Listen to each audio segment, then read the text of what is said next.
The last thing we'll end on is just your thoughts on lifestyle brands, where most young entrepreneurs tend to think of that as something that they're actually wearing.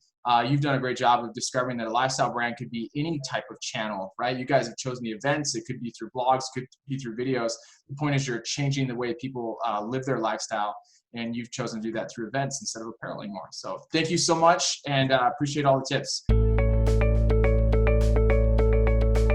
Hi, I'm Ryan Vasso with the Venture College, a program within the College of Innovation Design at Boise State. The Venture College helps students and community members launch their ideas beyond the classroom and turn those ideas into startups, lifestyle businesses, side hustles, and other ventures.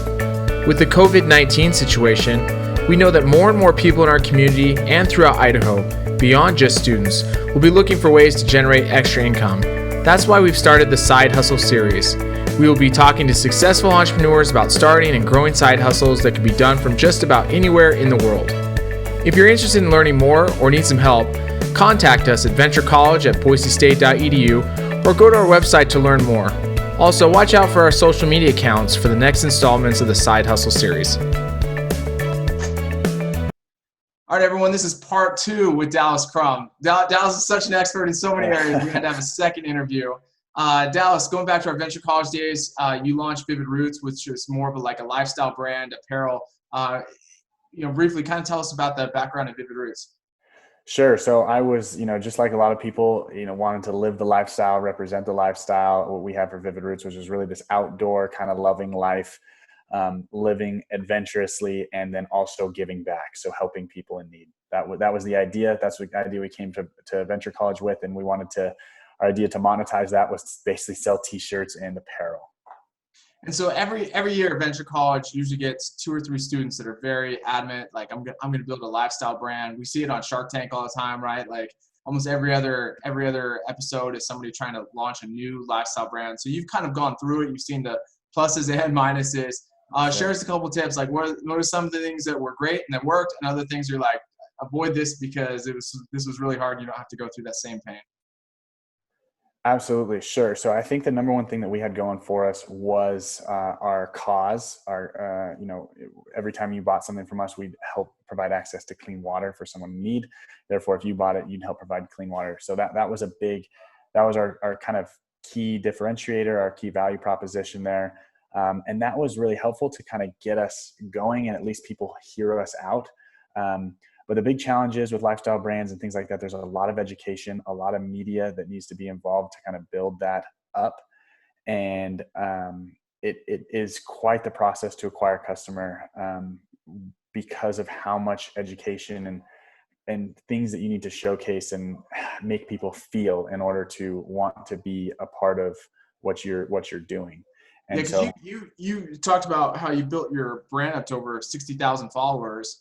Yeah. But it's what I'm hearing is even with 60,000 followers, there's still like a grind to actually build your brand where you're actually like a sustainable business. 1,000,000%. That's the big thing. And we see like e-commerce apparel brands going on. The big thing that kind of was a challenge for us is we weren't cut and selling our own products. We weren't into fashion. We didn't have a particular thing when it came to apparel or what we were selling.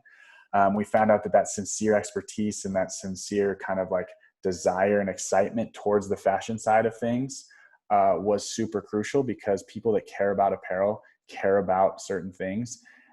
Anybody can kind of put a logo on a t-shirt, which is essentially what we were doing. And our only saving grace was that we had a cause. If we did have someone with a design background, with an apparel background, and recognize actually how much funding it would take to fund an apparel company, that wasn't just printing logos on t-shirts or, products that people could already get. We kind of didn't see that when we went in, but we were able to learn a ton through that process. And I mean, you guys did well. I mean, you had revenue coming through the door, you won some competitions, but at some point you made a pretty dramatic shift into what Vivid Roots is today. Talk to me about like when did you have that internal discussion of like, we need to shift off of apparel or water bottles and into a different sector? Yeah, so sure. So we spent a couple years hustling hard, events, online marketing, like we talked about, growing, like doing everything we thought we could do. And we're getting so much resistance to the growth. Like it was just being so challenging. And it kind of came around in 2017 there. We started in 2014, and in the very beginning of 2017, we basically said, man, if we really want to grow this thing to what we imagine it will be, what is it actually going to take? And are we willing to commit that? And are we the right people with the right skills to do that? And we were very honest with those questions to ourselves. And, if we did want to do it, were we willing to learn those things, such as, the apparel industry and all of that sort of stuff. And ultimately we said, no, we weren't, but we were not going to give up the brand, the idea, that thing that we cared about so much. And so our big pivot was the number one thing. People always asked us if they could come to Guatemala or to Ecuador with us, because we promote these videos of these, wells that we would be working on, these water projects, and people always wanted to go. And so we decided to design a new MVP with the same mission in mind. Our mission statement is still the same, with a new product that had a lot more value to it, which was, taking people on these impact adventure trips. And it was the best decision we ever made. It was a huge difference in terms of, the growth and the ability to sell a product that represents the lifestyle that we want to showcase. And we actually sell more apparel because people that are going on the trips love the apparel, especially after they got on the trips, and we swag people out on every trip. And so it's actually been helpful. But if I'm hearing you right, it's not, you moved to the adventure trips. It wasn't like you were throwing darts on a dartboard and hoping that it hits. You were actually taking like customer feedback and data and making an educated decision off of that. Absolutely. Yeah. And even before we started, we reached out to a number of customers and people that supported and that had asked us to do some more interviews before we created our MVP trip. So yeah, we were really taking in people's feedback of, what value could we provide to these types of people that are really buying into the lifestyle itself, right? Because the brand is just the way to represent the lifestyle. There's a lot of ways people can actually take a lifestyle and make it something. It could be through a blog, right? It could be through becoming a YouTube series or media outlets. It could be, there's so many ways to do it. And monetize it. We just had to open our minds, because I think as young entrepreneurs, the first thing we can think of is lifestyle brands, because we don't have the knowledge of how we can solve people's problems otherwise, and we don't have the skills to do it. But selling t-shirts and hats and everything seems like easy enough.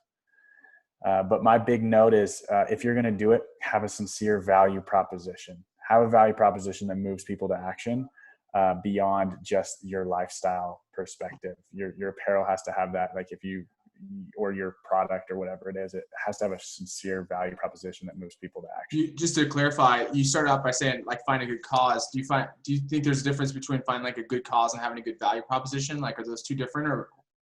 Those are massively different. The value proposition, the cause-based stuff is very saturated now, and Tom's and stuff did a really great job, and it's really great to have a cause. And if you want to put it at the forefront of your business, that's wonderful.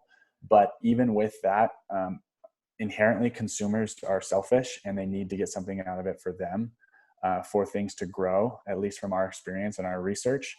So having a cause is great, and we love it, and it's still the focus. It's still our heart. It's our center. But we know that our trips have to be the best. They have to be life-changing for that customer, not just the people that they're helping.